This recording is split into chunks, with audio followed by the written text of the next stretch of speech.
Assalamualaikum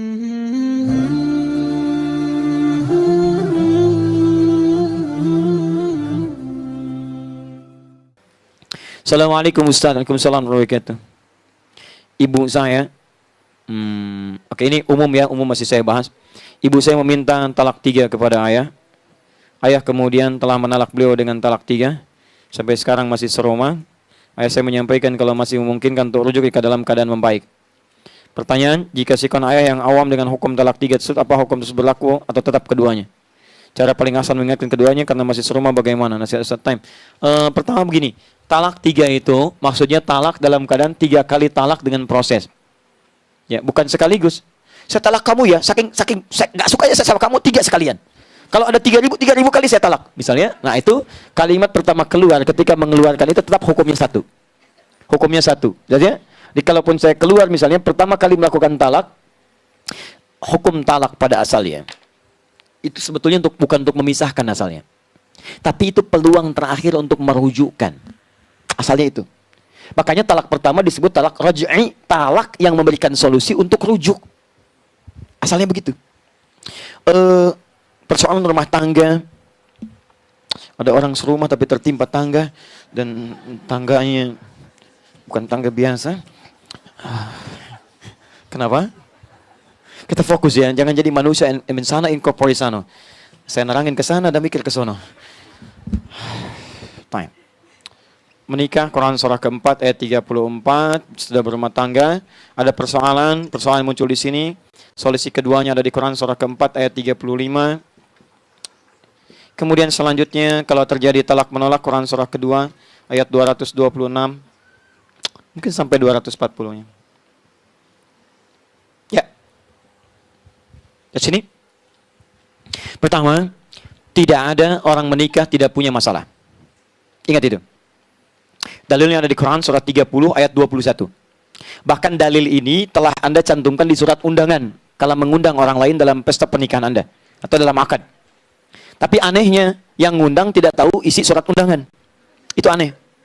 Harusnya orang yang mengundang tahu isi undangan. Ini disebarkan tapi nggak dibaca isi undangannya. Ayatnya berkata, wa min ayatihi an khalaqa lakum min anfusikum azwaja litaskunu ilaiha. Tayyib. Fokus, duhai Anda yang merindukan samara, bahkan samarata dalam rumah tangganya, sakinah, mawaddah dan rahmah. Tayyib, teman-teman lihat baik-baik. Sakinah itu apa itu sakinah? Orang Arab mengatakan begini, sakanatus syajaratu idza dhahabatir ruh, dhahabatir rih. Pohon ini, tangkai ini akan tenang kalau angin yang menerpa itu sudah hilang. Sakinah itu ketenangan yang lahir setelah angin yang menerpa hilang. Dia ada dua jenis tenang dalam bahasa Arab. Satu namanya tumanina, ketenangan yang datang lewat ibadah. Yang kedua namanya sakinah, ketenangan yang datang setelah ada ujian. Angin pergi, tiba-tiba tenang. Ya, maaf, datang, misalnya di dalam satu bahtera, tiba-tiba ada badai, ada ombak tinggi, gonjang-ganjing. Bukankah setelah ombak tinggi hilang, tenang kan? Tenang, teduh ya.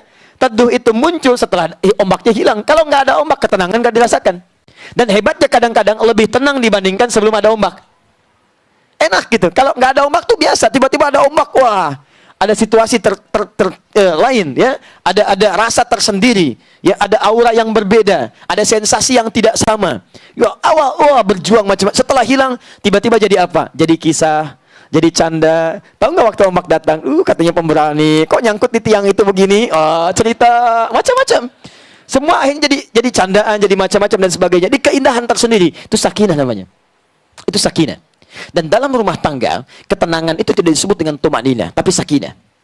Seakan-akan Allah memberikan gambaran bahwa saat Anda masuk dalam lingkup kehidupan rumah tangga, Anda masuk dalam bahtera yang di dalamnya akan ada ombak-ombak, yang ombak itu didesain bukan untuk membuat rumah tangga bahtera Anda gonjang-ganjing bahkan terbalik, tidak.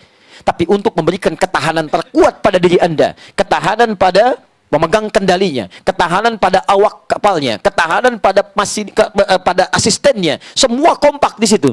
Begitu semuanya bisa bertahan dari itu, maka ketenangan dan cerita-cerita indah bisa dirasakan. Karena itu saya kemarin sebutkan rumusnya. Kalau Anda punya persoalan, cepat cari lawannya. Cemberut, cepat senyum. Ya kan? Marah, Anda sabar.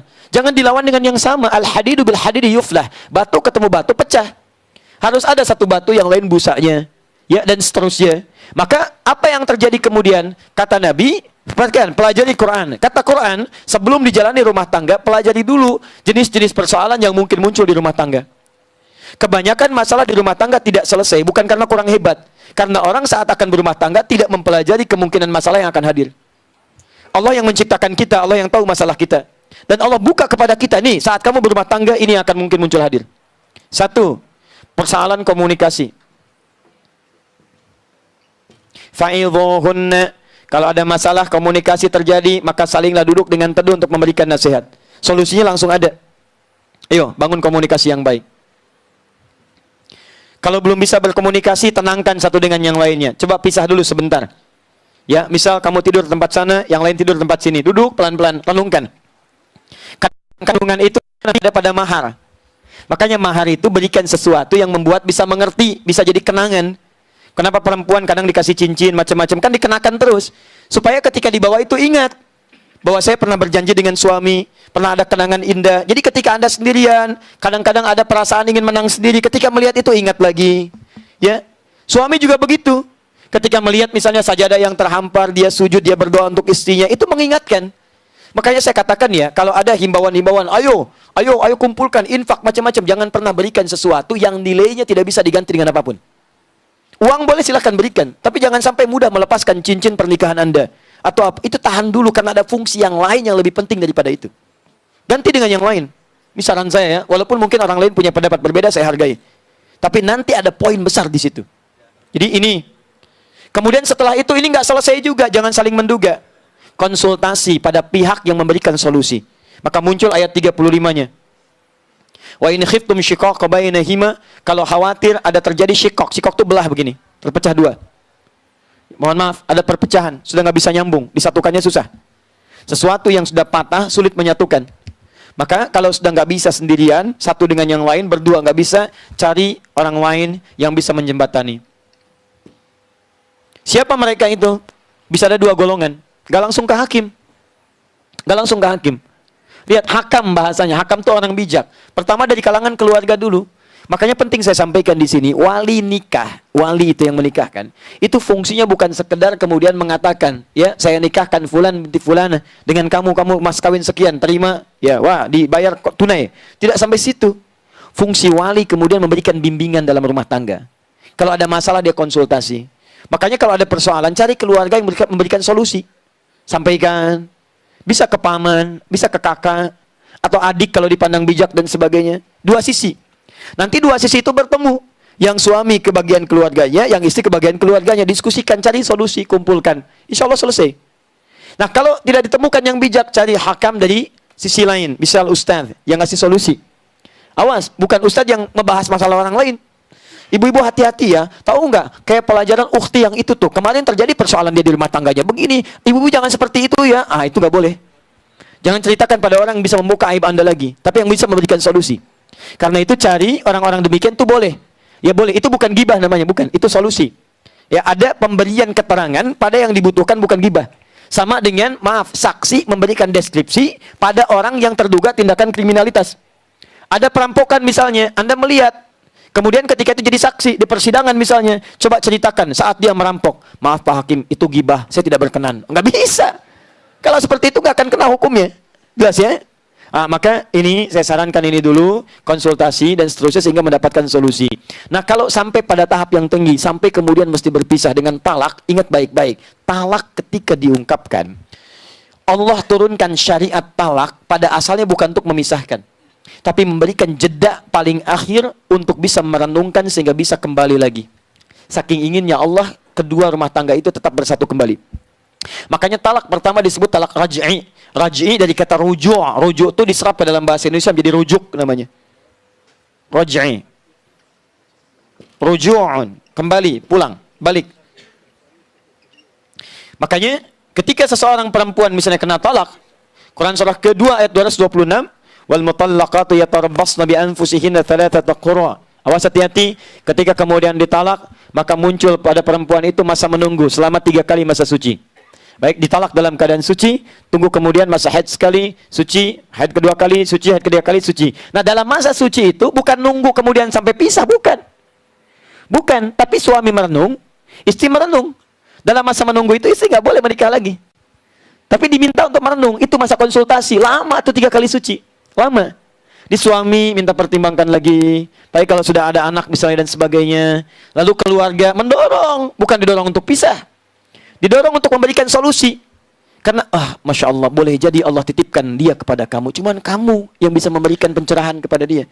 Buktinya kamu kuat sampai sekarang. Kalau orang lain belum tentu kuat. Tapi saya sudah tidak kuat. Ketika kamu bilang tidak kuat, itu jembatan menuju kekuatan yang baru. Orang lain belum tentu, kamu yang bisa bertahan. Ayo bismillah. Tapi kan dia begitu. Asia saja sabar menghadapi Firaun. Suami kamu bukan Firaun. Ayo, bismillah, bismillah. Kalau laki-laki, Nabi Nuh saja yang nabi bisa sabar menghadapi istrinya. Kamu bukan nabi, masa kamu menyerah? Bismillah, bismillah. Dorong, dorong, dorong, ya. Nah, setelah itu ambil solusi-solusi sampai sekali suci. Kalau sudah sadar, pertemukan, bikin perjanjian. Yang tidak suka apa? Ini tuliskan. Kamu kenapa begini? Komitmen yuk kita bangun. Tidak ada yang sempurna. Kamu bukan malaikat, dia bukan setan. Selama kalian manusia, pasti ada salah, wajar. Kalau pengen dicari, akan ketemu. Bismillah, terus ajarkan. Sudah seperti itu 2 kali suci belum ketemu, yang ketiga kali. Kalau sudah 3 kali kemudian, mohon maaf, tidak juga ada pertemuan, tidak ada kesadaran, maka berhak si perempuan kemudian untuk memutuskan apakah dia akan menikah dengan yang lain atau tidak. Tapi sepanjang dari masa itu, tiba-tiba suami pengen rujuk ya, maka perempuan tidak ada alasan untuk menolak. Awas, dan jangan sengaja memancing karena pengen pisah, sengaja mengeluarkan kalimat. Bang, kok cinta terus? Sekali-kali bilang tolak dong. Itu gak boleh. Nggak boleh, ya, awas. Atau memancing keadaan supaya menolak, itu haram hukumnya. Dan wanita seperti itu tidak akan pernah mencium bau surga. Tidak akan nyium, bukan masuk, nyium aja enggak. Nyium aja tidak, itu bahaya, ya. Karena itu bagaimana solusinya?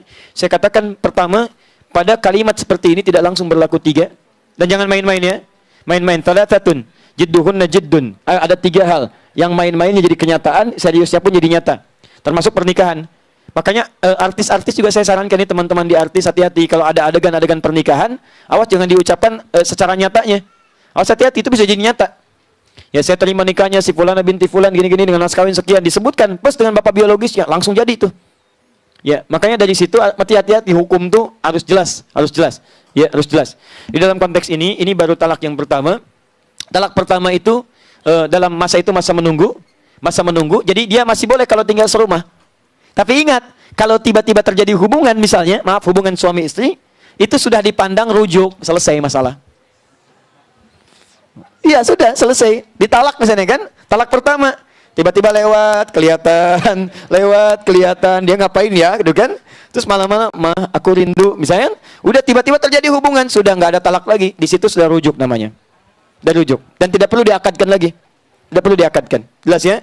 Nah, jadi yang seperti ini tinggal dicek saja. Tapi hati-hati, kalau sudah 3 kali masa suci, maka perempuan itu berhak menentukan apakah dia akan memilih yang lain atau tidak. Tapi kuncinya di laki-laki. Sepanjang ibunya ini tidak meminta, tidak menikah dengan orang lain, maka sang ayah, saya punya berita baik, ayahnya ingin mengatakan peluang rujuk.